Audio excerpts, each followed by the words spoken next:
The morning began like any other in Willow Creek, the kind of small suburban neighborhood where life moved at a gentle pace. The houses were neatly lined with trimmed hedges. The air smelled faintly of fresh grass, and the only real noise came from birds in the trees or the occasional hum of a passing car. It was the kind of place where people waved at each other while taking out the trash. Gossip traveled faster than the mail, and where everyone knew who lived in every house. Jessica Parker had always liked it here. It felt safe, predictable. That Thursday, however, was anything but predictable. Jessica was running late. She had overslept, and by the time she rushed out the front door, the sky had already turned a deep shade of gray. The wind had picked up, scattering dry leaves across the pavement, and the air smelled like rain. She had no umbrella, but she told herself she would be fine. She only had to walk a few blocks to the bus stop. She hurried down the sidewalk, her heels clicking against the concrete, her tote bag bouncing against her side. A low rumble of thunder rolled in the distance. But she didn't slow down. She couldn't afford to be late for her meeting in the city. But just as she reached the corner, the sky broke open. The rain came suddenly and heavily, like someone had tipped over a giant bucket in the clouds. Within seconds, her coat was soaked through, her hair clinging to her cheeks. She considered turning back home, but she knew if she did, she would miss the bus entirely. She pulled her coat tighter around her and kept walking, squinting against the rain. That was when she heard the sound of a car approaching slowly from behind. The tires made a soft splashing sound as they rolled through the puddles. A sleek black SUV eased up beside her, its tinted windows glistening with raindrops. The passenger side window rolled down, and there he was, Daniel Carter, the man who lived 2 houses down from her. Jessica didn't know him well. She had spoken to him once at a neighborhood barbecue, and another time when they'd both been shoveling snow from their driveways. He was polite, friendly enough, but there was a quietness about him. She knew he was married to Claire, a warm and chatty woman who always wore bright scarves and invited people in for coffee. Jessica liked Claire, though they weren't close friends. Seeing Daniel alone felt strange, almost like spotting a character from a story in an unexpected place. "Jessica," he called over the sound of the rain, his voice steady and warm. "You're soaked. Let me give you a ride."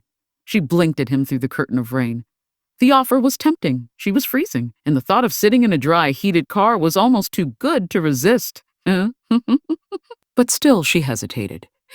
Accepting a ride from her neighbor's husband wasn't exactly something she had imagined doing. It wasn't wrong, of course, but there was a flicker of hesitation. The kind that comes when you know you'll be spending time alone with someone you hardly know. "I'm fine," she said quickly. "Come on, you'll catch your death out here." His tone wasn't pushy, but there was something in it that made her pause. Gentle, insistent, almost protective. She glanced toward the street where the rain was still coming down hard. The bus stop was at least 10 minutes away, and she was already drenched. She sighed softly, then reached for the door handle. The moment she climbed into the SUV, a wave of warmth hit her. The air smelled faintly of leather and something else. Daniel's cologne, subtle but unmistakable. It wasn't overpowering, but it carried a certain weight, like it belonged to someone who didn't need to try too hard to make an impression. She pushed her wet hair back from her face, suddenly aware of the water dripping onto her lap. "Here," Daniel said, handing her a small towel from the back seat. "Oh, it's clean. You can dry off a little." "Thanks," she murmured, taking it. Her voice felt quieter inside the car, as if the sound would carry too far in the warm, enclosed space. Daniel pulled back onto the road, driving slowly to avoid the large puddles that had already formed. For a few moments, neither of them spoke. Jessica stared out the window, watching the houses and rain-slicked sidewalks pass by. But she could feel his presence beside her, steady and calm. "Where were you headed in this weather?" he asked finally, glancing at her with a curious smile. "Downtown," she replied. "I have a meeting." "Thought I'd try to catch the bus, but..." She gestured toward the rain with a small shrug. "Well, you made the right call," Daniel said. "This storm came out of nowhere." As they drove, Jessica found herself relaxing, though she couldn't ignore the awareness she felt in his presence. Daniel had an easy way of speaking, the kind that made it feel like he was listening, really listening, even when the conversation was ordinary.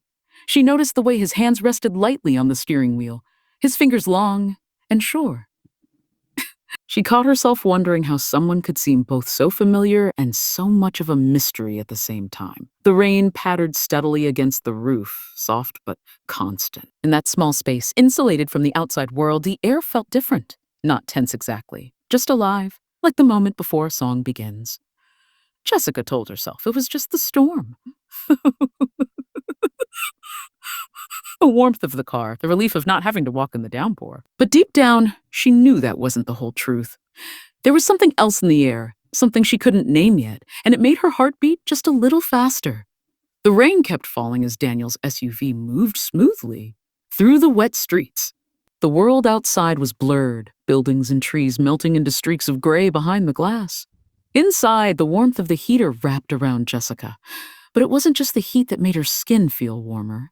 It was the quiet awareness of the man sitting beside her. Daniel drove with a calm focus, one hand steady on the wheel, the other resting loosely on the center console.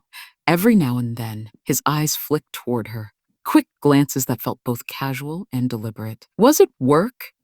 he asked, his voice soft but deep enough to fill the small space between them. "This meeting you're going to?" Jessica nodded. "Yes, it's important." He smiled faintly. "I've seen you leaving early in the mornings. You work hard." The observation made her pause. She didn't think her neighbors noticed such things. "You've been watching?" she asked before she could stop herself, her tone lighter than she felt. Daniel's eyes stayed on the road, but there was a tiny curve at the corner of his mouth. Not exactly watching, just noticing. There's a difference. There's a difference. Ha, that she thought, said it made her chest tighten for reasons she didn't fully understand. They passed the familiar rows of houses and turned onto the main road. The rain was heavier here, splashing against the windshield in thick sheets, forcing Daniel to slow down. The steady sweep of the wipers filled the silence between their words. "What about you?" Jessica asked after a moment. "Headed to work?" "Not today," he replied. "I had an early site visit this morning, but that's done.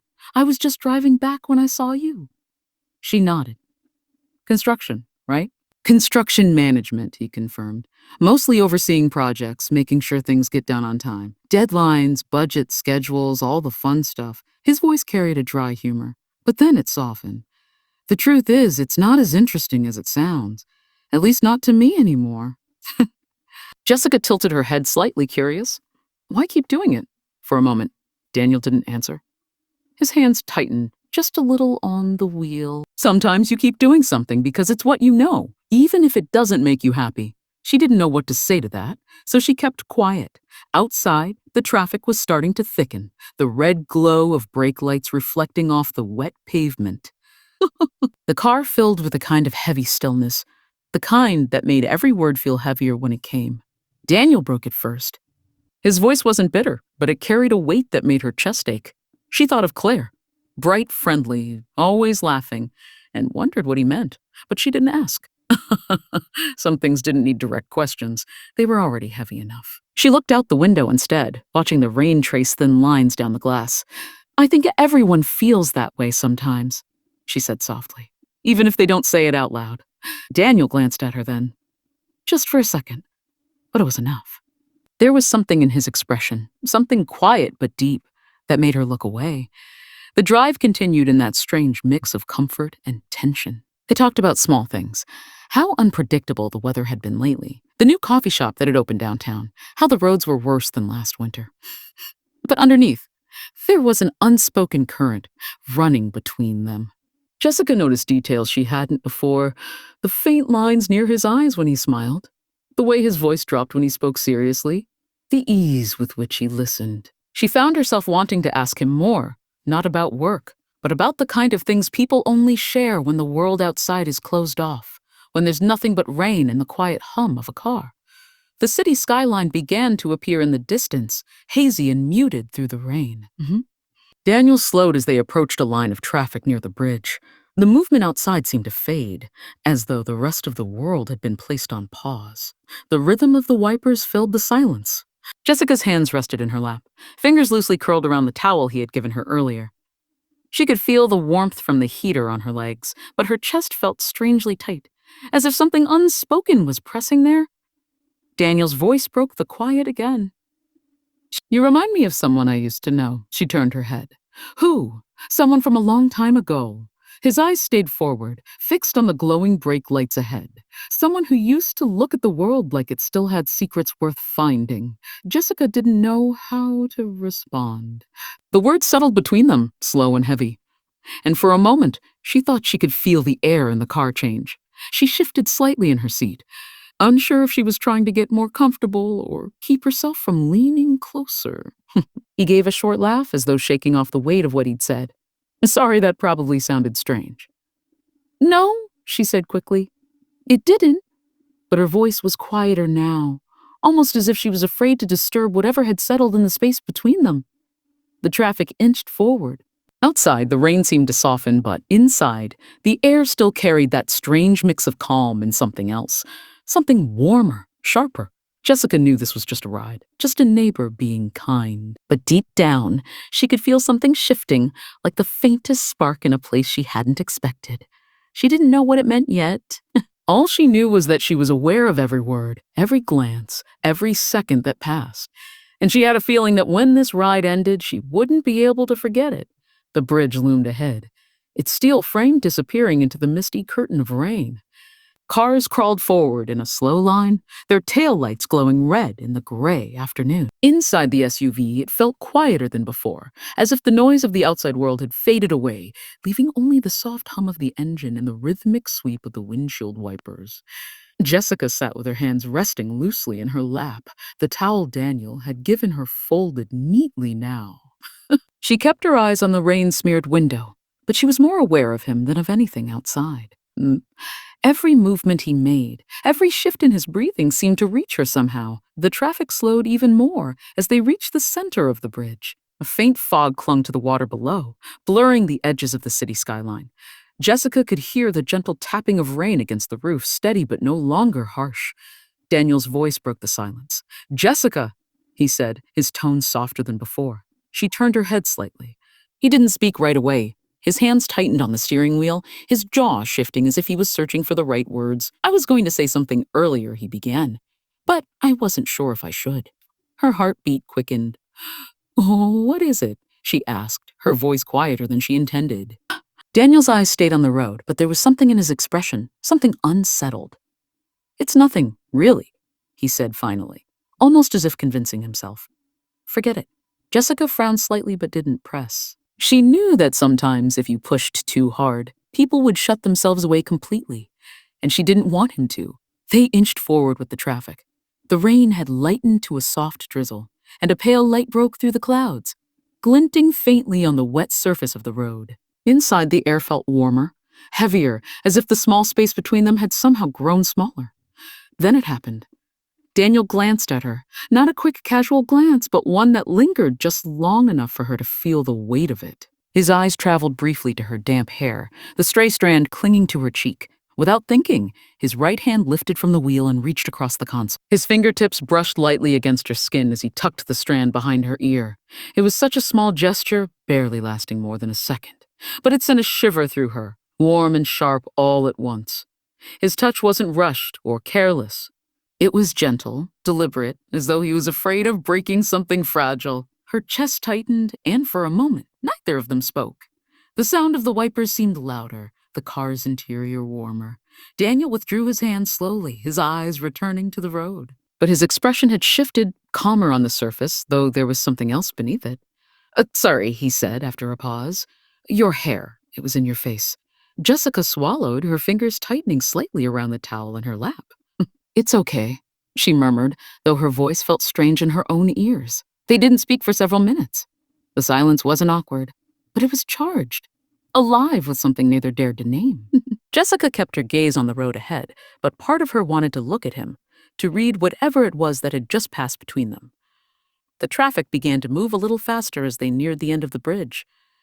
The city's buildings rose taller now, their windows reflecting the dim light. People hurried along sidewalks, umbrellas bobbing like small dark flowers in the rain. But inside the SUVs, the rest of the world seemed far away. Jessica's thoughts were tangled. She told herself it was just a neighborly gesture, nothing more. But deep down, she knew it hadn't felt like nothing. Felt like nothing. She had felt the careful pause in his touch, the way his fingers lingered for the briefest moment longer than necessary. She had felt the shift in the air between them, like a door had opened a crack somewhere, letting in something neither of them had planned for. Daniel's voice returned, steady but quieter. "You ever notice," he said, "how sometimes the smallest moments can feel bigger than they should?" Jessica's breath caught again. "Yes," she said softly, though she wasn't sure if she was agreeing with him or confessing something. He didn't reply right away. And when he did, his words were simple. "Yeah, me too." They drove the rest of the way toward her stop without speaking much more. But the quiet wasn't empty. It was thick with the echo of what had just happened. Jessica kept her gaze fixed forward, though she could feel the memory of his hand still lingering near her cheek, as if her skin hadn't forgotten it yet. She told herself she was overthinking it, that it was nothing, that she would step out of this car, walk into her office, and this moment would fade like rain drying from a window. Because in that small, ordinary act, in the soft brush of his hand, and the way his eyes had met hers for that fleeting second, something had shifted, and Jessica knew, without fully understanding why, that she wouldn't be able to go back to seeing Daniel Carter as just her neighbor's husband again. When they reached the corner near Jessica's office building, Daniel slowed the SUV and pulled over to the curb. The rain had eased into a light drizzle, almost a mist, and the city streets glistened under the muted afternoon light. People hurried along the sidewalks, their umbrellas swaying like small, colorful shields against the damp air. Inside the car, it felt strangely still. Neither of them made the first move to break the silence. The hum of the engine filled the space between them, and Jessica could feel her heartbeat, slow but deep, echoing in her chest. She knew the ride was almost over, yet some part of her didn't want it to end. Daniel finally shifted the gear into park, his hand resting there for a moment before pulling back. "Here you are," he said quietly, his voice low and steady. Jessica looked out at the building where she worked. She had made this walk hundreds of times, but right now it felt like stepping into another world. A world far from the warmth and quiet of the car. She turned back to him, her hands still folded in her lap. "Thank you," she said softly. His eyes met hers for a brief second, and in that second, the air between them seemed to grow heavier. "Jessica," he began, then stopped. He looked down at the steering wheel, his jaw tightening, as though weighing every word. She waited, barely breathing. When he looked up again, there was something in his gaze, something honest, unguarded, and maybe even a little sad. "Some things," he said slowly, "can't be undone once they're started." Jessica's throat tightened. She didn't know exactly what he meant, at least not in words, but she felt it. Felt the truth in it. And for a moment, all she could do was hold his gaze as if looking away would make the moment disappear. She reached for the door handle, but she moved slowly, almost reluctantly. The cool air rushed in as she opened the door, carrying with it the faint sound of passing cars and distant voices from the street. She stepped out carefully, feeling the dampness in the air wrap around her. For a moment, she stood there, her hand resting lightly on the open door. She could see Daniel in the driver's seat, one hand on the wheel, the other resting on the armrest. His eyes followed her, calm yet unreadable. She took a step away from the car, then another. The drizzle was cold on her skin now, but she barely noticed. Halfway up the sidewalk, something made her glance back. Daniel was still there. The engine idled quietly, the faint white exhaust curling into the cool air. He was watching her, his expression steady but shadowed with something she couldn't quite name. Their eyes met again, just for a heartbeat. But it was enough. That brief connection carried more than words could hold. It was an unspoken acknowledgement that something had passed between them in that car, something neither of them had expected. Jessica turned away again, her steps slow as she reached the glass doors of her building. The lobby's bright lights reflected off the wet pavement, pulling her forward. But even as she pushed the door open and stepped inside, she could still feel the echo of that last look, lingering like the fading warmth of a touch. She stood in the lobby for a moment, letting the door close behind her. The hum of the heater and the smell of fresh coffee from the cafe in the corner should have grounded her back into her normal routine. But they didn't. Instead, her mind drifted back to the small details, the sound of Daniel's voice when he said her name, the way his eyes softened when he looked at her, the warmth of the car, the brush of his hand against her cheek. She told herself it was just a ride, just a small kindness from a neighbor who happened to see her in the rain. That's all. But the truth pressed quietly in her chest. It hadn't felt small. She didn't know what would happen next, or if there would even be a next time. Willow Creek was a small place. And she would see Daniel again, at the grocery store, at neighborhood gatherings. Maybe just walking to get the mail. But now, those simple encounters would never be simple again. As she made her way to the elevator, Jessica felt a strange mix of emotions: warmth, guilt, curiosity, and something that felt dangerously close to longing. She pressed the elevator button and waited, hearing the faint ding as it arrived. She stepped in, the doors closing her off from the world outside. But her thoughts were still back on the street, with a black SUV idling by the curb. And though she didn't know why, she knew this. Whatever had happened in those quiet moments on the drive, it had left her breathless, and part of her didn't want to catch her breath just yet.